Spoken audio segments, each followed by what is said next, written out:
Halo pemirsa Metro TV Lampung, kembali lagi bersama saya Kristi dan masih bersama dengan Mas Hasman. Mas, tadi sedikit ada sentilan menarik yang saat ini ingin saya perdalam lagi gitu ya.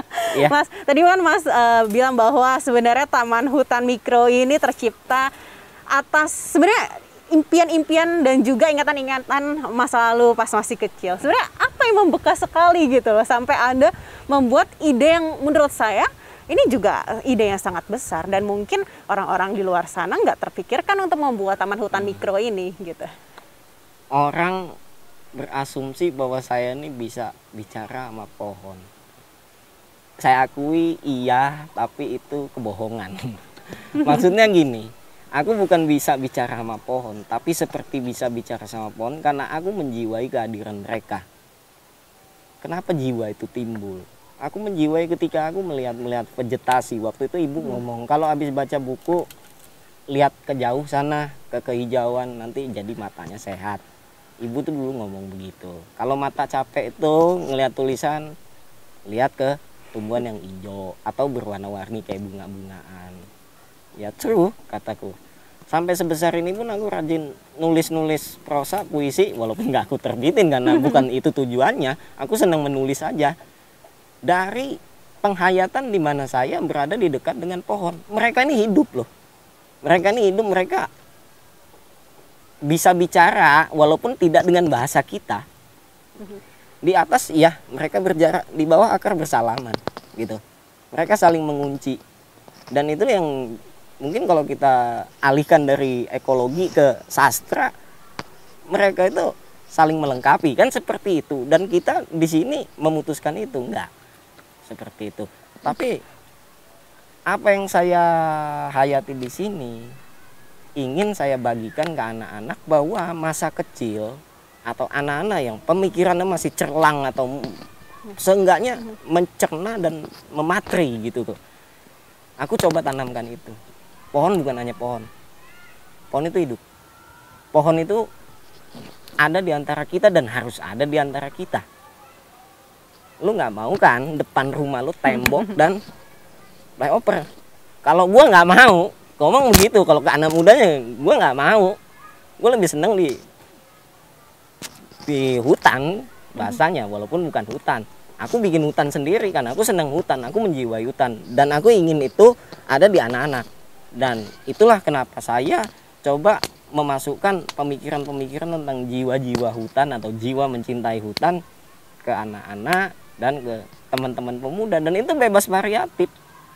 Taman hutan mikro ini tempat diskusi tapi bebas variatif, yang penting berisi dan ada maksud dan tujuan supaya semuanya bergerak untuk kelestarian dan menjaga keutuhan kehidupan biodiversity seperti itu. Lalu ketika Anda melakukan hal tersebut, tantangan apa yang Anda rasakan, Mas Hasman? Berat, terutama ketika saya membangun.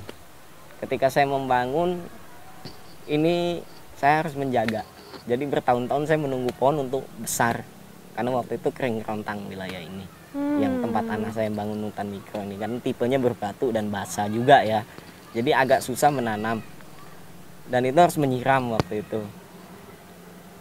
Belum lagi ketika burung banyak datang, satwa banyak datang, saya harus berhadapan dengan pencari burung.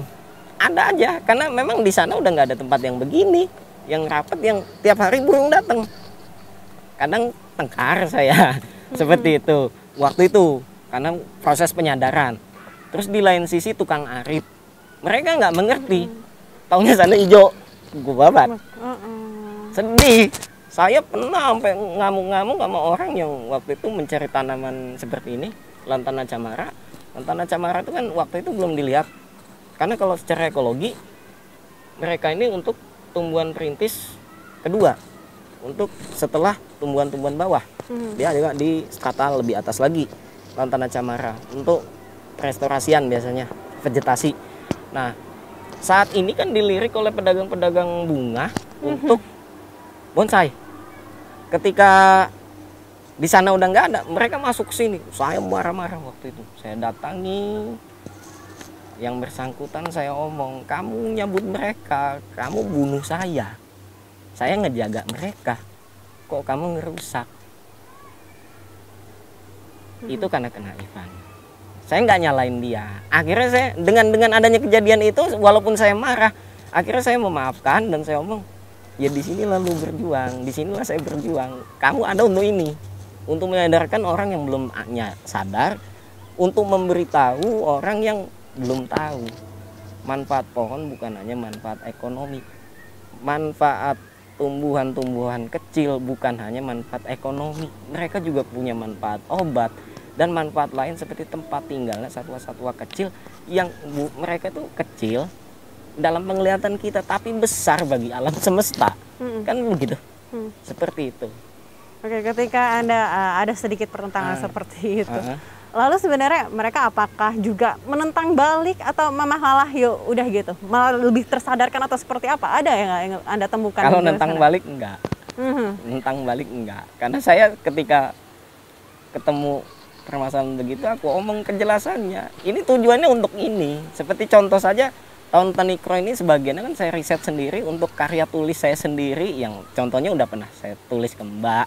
Seperti itu. Untuk riset seperti itu riset loh, kataku. Kok kamu ganggu? Saya capek-capek ngejaga. Aku coba pakai alasan yang biar paling tidak mereka mengerti, oh begitu toh. Berarti memang nggak boleh diganggu.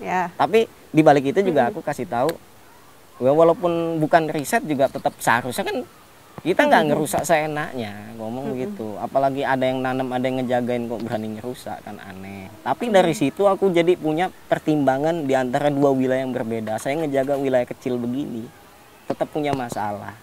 Hutan kita yang gede di sana, ya tetap pasti punya masalah. Dan yang di tempat kecil begini aja punya masalah, apalagi yang di sana. Jadi itulah dimana kita butuh apa ya, saling kerjasama, saling berkomunikasi, saling berbagi pengetahuan untuk mencapai apa sinergisme yang lebih kuat dan kuat gitu.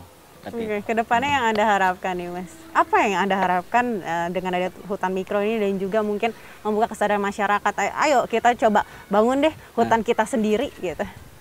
Ya, jadi sebenarnya taman hutan mikro itu taman hutan dan mikro ekosistem yang sebenarnya kalaupun ada teman-teman yang terkoneksi atau terprovokasi untuk berbuat hal yang sama, ya inilah saya buat. Taman hutan mikro itu didefinisikan memang untuk itu.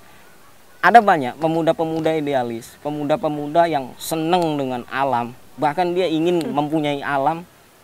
Tapi sorry bro, sorry teman-teman, kita nggak punya cukup banyak uang untuk membeli lahan. Jadi kalaupun ada kalian punya lahan, bangunlah.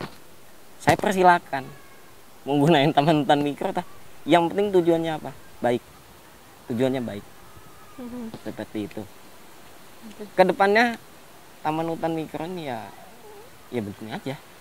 Untuk tetap kebaikan, nggak kemana-mana. Seperti itu. Jadi menyadarkan dan juga edukasi serta sosialisasi juga ke masyarakat untuk bisa lebih meningkatkan kesadaran bahwa alam ini juga harus kita jaga, alam ini juga harus kita tumbuhkan, seperti itu ya Mas ya. Oke, baik, terima kasih Mas Asman atas penjelasannya juga informasinya.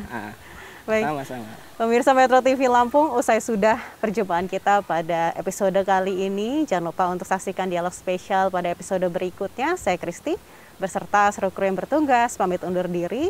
Salam sehat, jangan lupa menerapkan protokol kesehatan. Sampai jumpa.